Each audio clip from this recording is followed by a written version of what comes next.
stovetop custards because they're actually cooked on a stovetop. Okay? So lemon curd again is a stovetop custard. So we are going to cook it on our stove. So let's look at the ingredients. We've got sugar, butter, lemon juice and zest. I just mix them together. Now, when you would have zested your lemon, what I would ask is just take the lemon, cut it, squeeze the juice out of it. Along with this, it's going to be maybe 10 grams more, which is fine. But the lemon, if it goes in the fridge, it's just going to sit there for God knows how long, and then it gets thrown away, right? So, yeah, just take the zest. You make sure to strain it because you might have seeds or something in it. So make sure you strain that juice before we use it. So that's the lemon juice and zest in there. But just make sure, once that is done, yeah, the next one is your egg. So you've got 50 grams. One egg is about 50 grams, so that's fine. You've got egg yolks and gelatin. Okay. Have you had a dessert called creme caramel? Oui. Creme caramel? What else it's called? Leche flan in the Philippines? Yeah, flan, yeah. Flan, yeah. So it's a dessert that is, if you look it up, actually I've got a picture here. This one. That's what it looks like. It's got like a brown caramel-y top, and then it's usually made in a mold and then unmolded. Okay. So creme caramel is again a baked custard, but the only difference, or the main difference in a creme caramel that you see here and a creme brulee, creme brulee, right? The one that you get in a little dish, is that creme caramel uses whole eggs, creme brulee uses egg yolks. So now if I ask you, Matthew, what's stronger, egg yolks or whole eggs when it comes to coagulation? Whole egg. Whole egg? Why do you think so? Because the egg white will create a structure. The egg yolk is just fat. That's correct. That's beautiful. That's awesome. Yeah, that is correct. Right. So egg yolks don't have enough gelling properties. That's why a creme brulee is not unmolded. You serve it in the dish, you bake it in. A creme caramel, on the other hand, you can unmold it because it's got enough protein in there. The egg whites help with this process. That was awesome. So this recipe that we have here, it's not for a pie. Okay, don't take this recipe, try and make a pie with it because when you slice it, it's not gonna hold. It's just gonna ooze out. Okay? If you have a recipe to do a pie, it's most likely gonna ask for whole eggs. Okay? A pastry came when you did it, if you did it directly on the stovetop, right? It's fine. With this one, we do it on a double boil. There are recipes even that you could do on a stovetop, works out fine. The reason we are doing this is because it's such a small recipe that by the time you add your eggs, it cooks so fast that it will just overcook. You won't get a chance to save it. By doing it on a water bath, on a bain-marie, the process is simple, so you can control it. Okay. So let's get that on. We're going to take our lemon juice, add that in. Next up, what we're going to do is take our sugar, right, and half the sugar, I'm going to put it in bowl here. The other half, we're going to put it in there.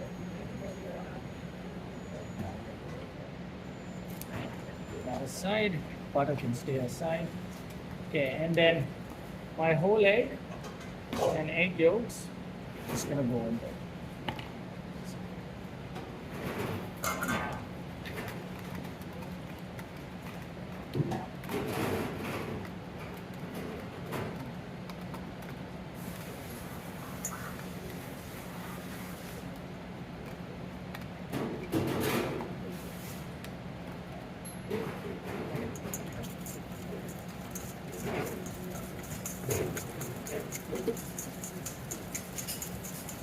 So just gonna mix that, blend it well together.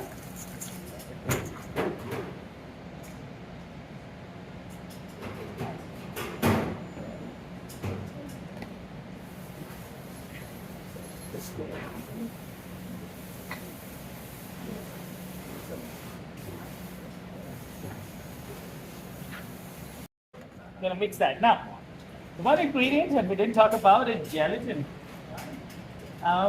You can buy gelatin in two forms. You can buy it in sheets like these, or you can buy it in powdered form. Right? There is a difference in the two. If you're using sheet gelatin, you need to bloom it. That's the process, right? Soaking it in cold water. It needs to be cold water. Can't be hot water or warm water, because if it's hot or warm, the gelatin is going to start to dissolve. Okay? Powdered gelatin, on the other hand, needs to be dissolved in warm water. If you put it in cold water, nothing's going to happen. It's just going to stay there. The reason we don't use powdered gelatin in baking is anytime a recipe has powdered gelatin in it, it will also have a quantity of water that goes with that gelatin. And you can't separate them. That water is going to have to go into the recipe too, along with the gelatin. Right? So if you're making a mousse, or you're making, kind of a dessert, now you're suddenly adding more water into it. That could disturb your recipe. Sorry, that's my cakes. Got a nice A fault too, so that's a good sign. You can take one of these, put them in, and it should come out clean. There'll be a little bit of cake sticking on there, but that's fine. As long as it's not cake batter, you're okay. All right. Again, with most high-fat cakes, you will see an A fault. Your recipe is accurate, the temperature is good, you will see an A fault. And that's why with this method, the cakes usually turn out pretty well. So when you're starting off, the two-stage method is really good to use because less chances of making it. Okay? So I'm gonna leave this to cool. Right.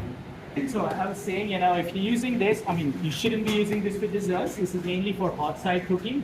But if you do, the water is gonna have to go along with it. So that's not a good sign. Okay? Now, there's two kinds of gelatin you can buy. Right? Over here it tells you this. So this is gold. The other one is silver. What do you think might be the difference? Price. The price, yeah, price for sure. Gold and silver, yeah. Also the strength. Okay. So gold is the strongest you can buy. So if recipes are calling for gold gelatin, use gold gelatin. If a recipe says silver gelatin and you use gold gelatin, your dessert is going to be too gelatinous. It's going to be too stiff. And then if you switch it the other way around, it might not be enough gelatin. Okay. Most recipes in North America are with gold, so you won't have to worry. But just something to keep in mind. Okay. Perfect. So the lemon juice is kind of heated up now. I'm going to take part of that. How was you? Oh, you had to. Two's better than one, right? Yeah. Going to take some of that and put it in to the egg mixture. Kelly, what's that process called? There's so many Kellys in the room. Yes, Kelly? It is tempering. Right? Tempering. Why do we do it, Hannah? Why do we temper? Why don't I add the eggs directly in there? Because the egg is going to cook. Yeah, it's going to cook really fast, right? Your eggs are going to coagulate at about, it's going to start to coagulate about 76, 75 degrees. Once that's boiling, that's over 100 degrees. So it would cook your eggs immediately. Okay? That's why you want to be a little cautious when you do that. Okay, so temper your yolks. Now, before we go ahead,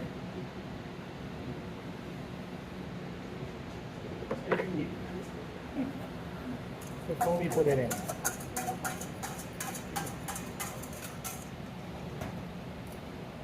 And we start to stir.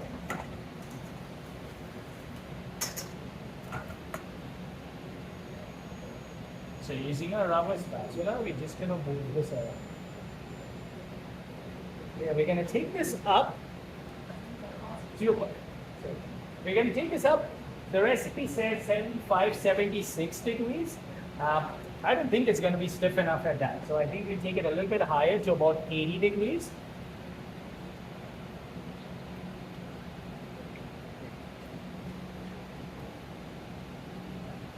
Are you done?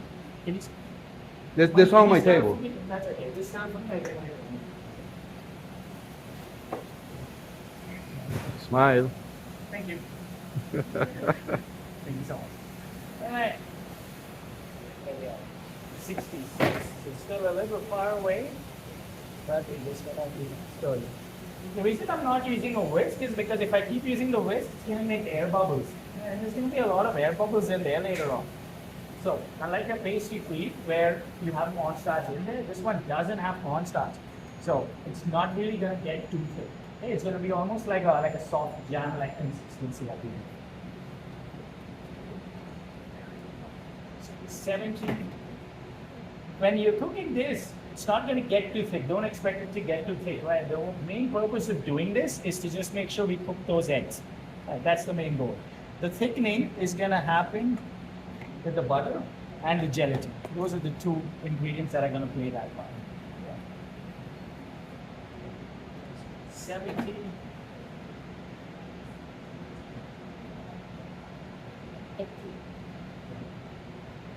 80 to 80.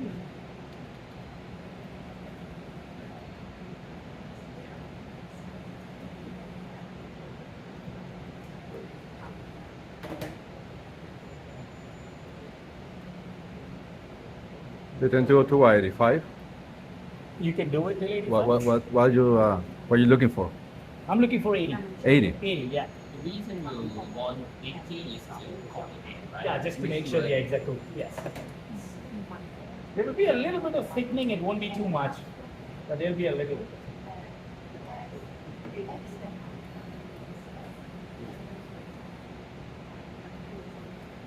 It's 75. It's going. It's going. It's going.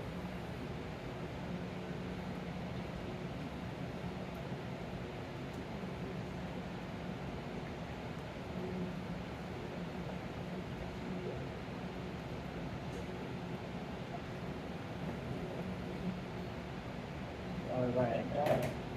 Almost there.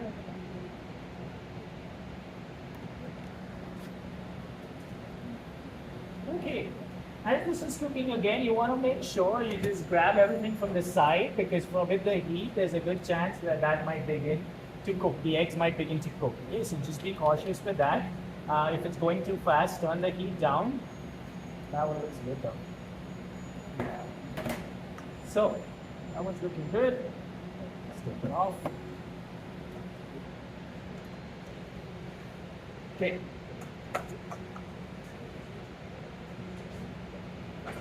All right. Now, once you take it off the heat, next thing going in is going to be your gelatin. So make sure you take it in your hands, squeeze out any bit of water that might be there. You want to do this step while it's still warm. Don't wait for it to cool down because if you do, your gelatin's not going to dissolve in there anymore.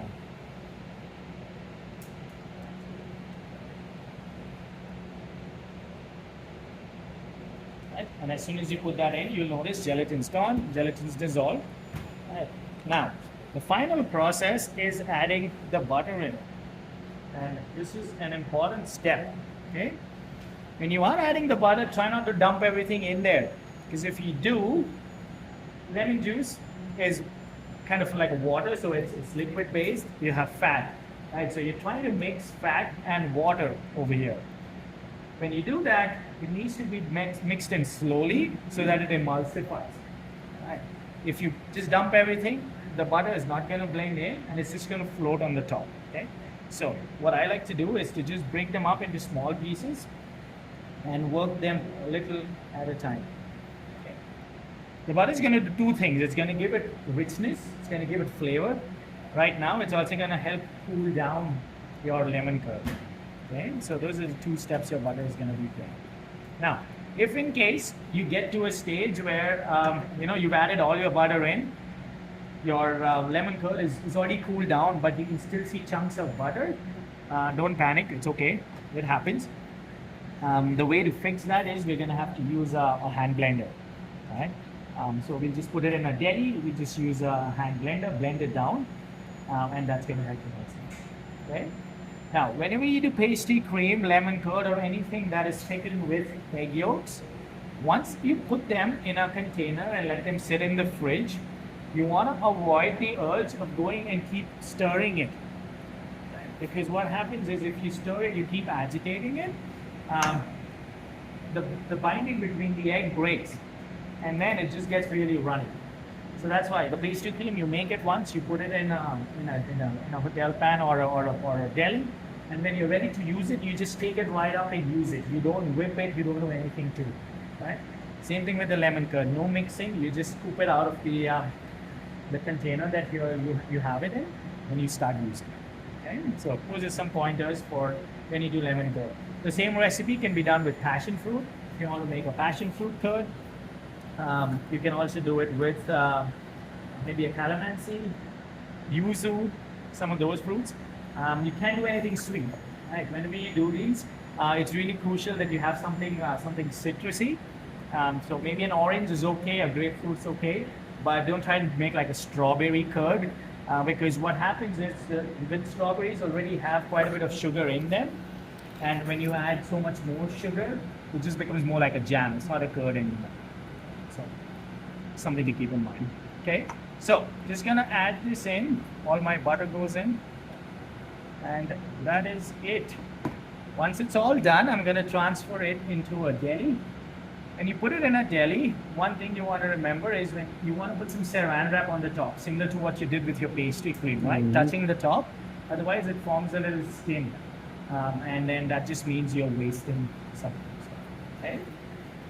So, Kelly, I'll give you this. Can you keep stirring it for me, please? Until that butter is all dissolved. I'm just going to move on to the next deli. So,